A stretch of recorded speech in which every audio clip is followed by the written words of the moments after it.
জিনিসকে আকাঙ্ক্ষা করা বা কোনো জিনিসের জন্য তোমার ডিজায়ার করা বা আমি একটা জিনিস পেতে চাই, এই জাতীয় যত প্রেপোজিশন আছে সবগুলা এই ভার্বগুলো আছে এগুলোর সাথে সবসময় ফর বসবে।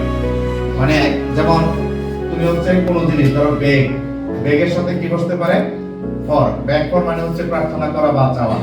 এই প্রার্থনা করা মানে কি? এটা তো মূলত চাওয়াই বোঝায়, তাই না? তারপর হচ্ছে উইশ ফর, এই উইশের সাথে এই যে ফর বসলো, কারণ এটা এই যে এটা হচ্ছে চাওয়া বা তোমার অনেক জায়গায় দেখবা লেখা আছে যে বাসনা করা। তো বাসনা করা মানে কি? ওইটাও তো আমি চাচ্ছি, আকাঙ্ক্ষা করতেছি। তারপর হচ্ছে হোপের সাথে হচ্ছে কি, এটার সাথে হোপ ফর, এটা হচ্ছে কি করা? আশা করা বা চাওয়া। আশা করা মানে কি? এটা জিনিস চাওয়া। তারপর হচ্ছে লং ফর, এই যে লং ফর এটা হলো প্রত্যাশা করা। লং ফর মানে কি? প্রত্যাশা করা, আশা করা একই জিনিস। তারপরে দেখো ডিজায়ার ফর, এই যে ডিজায়ার ফর এটা হচ্ছে কি?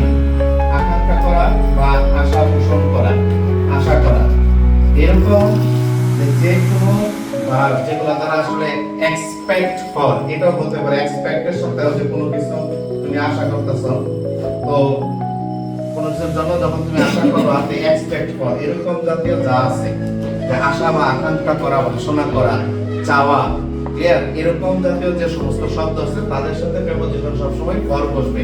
অ্যাপ্রোপ্রিয়েট প্রেপোজিশনটা কি হবে? এগুলা ফর বসবে। ক্লিয়ার কিনা? ওকে।